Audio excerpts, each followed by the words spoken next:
Nkwanirizaako nnyo mukwano gwange yonna gy'osinza okuba ng'otuwuliriza kutegeeza nti okola ky'amaanyi nnyo okwekumira ku mayengo gano. Akabinja k'abayeekera ka M23 kavuddeyo ne kayongera okwewaana mu butambi nga we kasobodde okuba nga kongera okunyigiriza ebibuga bino ebyakapukyalingiddwa bye baawambye era ne babasuubiza na bino wammanga gwe mukwano gwange ali eyampuliriza. Ngutegeeza nti nno oli ku UG Update TV kw'osinza okuba ng'otuwuliriza era ng'okola ky'amaanyi nnyo okwekumira ku mayengo gano aga UG Update TV gwe mukwano gwange ali eyampuliriza.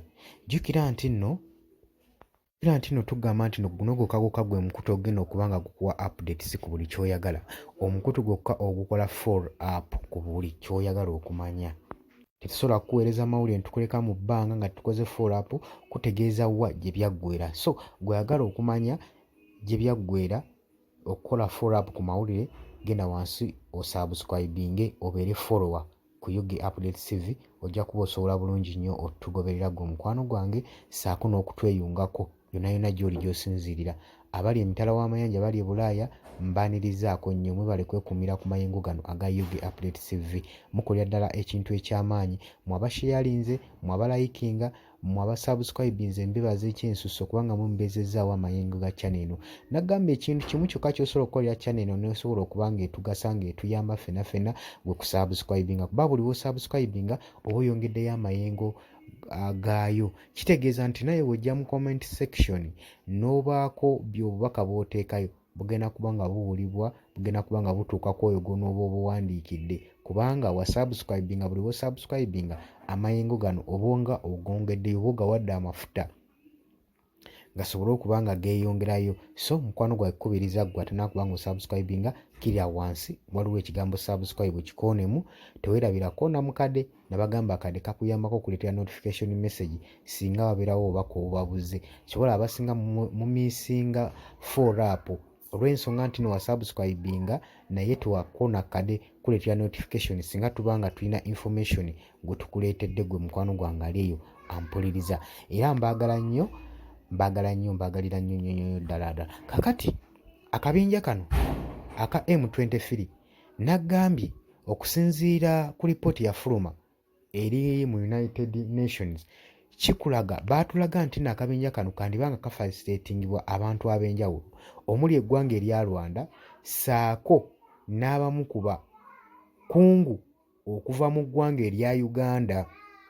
Ekyo olina okkimanya, abamu ku bakungu aba Uganda kubanga bagamba baalabwako abayeekera bano mu tolitolizi za Uganda nga bagenda mu meeting, nga bagenda otuula mu nkuŋŋaano n'abakulu abali mu gavumenti ya Uganda wano mu Uganda, ssaako n'abamu okulabwako ku kisaawe ekikulu ekya airport Entebbe, era nga beebuuza bwe baba nga tebakolagana bayeekera bano aba M23 ani aba bawadde access okuba nga basobola okukozesa ekisaawe eky'Entebbe mu ngeri gye baba beeyagaliddemu. Ekyo kyali kiwandiiko ekyavaayo eri mu United Nation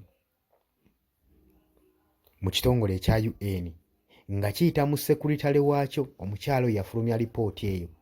Jjukira nti nno ebyo nga tebinnabaawo twalabako UN ng'eyisa ennyonyi zaayo enkesi mu bitundu mu territory za Uganda ezimu twali tetumanyi kye banoonya, era oluvannyuma baavaayo ne beewa ne bagaba bamaze okuketta kye babadde baagala okulaba era ne bakikonfaaminga, era Uganda ne bagiteeka ku ezo ensi zibasuubira okuba nga zifujjirira omusimbi obuyeekera buno obuli mu mambuka ga DRC okuba nga bugenda mu maaso mu ggwanga erya Congo okusobola okulaba nga batigomya abantu ba Congo okubabuzaako emirembe n'obudamu.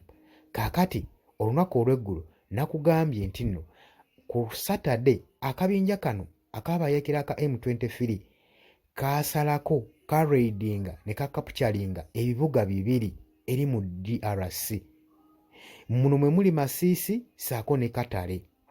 Bino ebibuga bibadde bya nkizo nnyo eri mu Northern Kivu kubanga ze kibadde bikolanga Kiruts ssaako ne kolanga administrative towns mu kibuga ekya Kivu, era bibadde nga key area ebipenetratinga eziprovidinga service eri mu kibuga ekya Northern Kivu.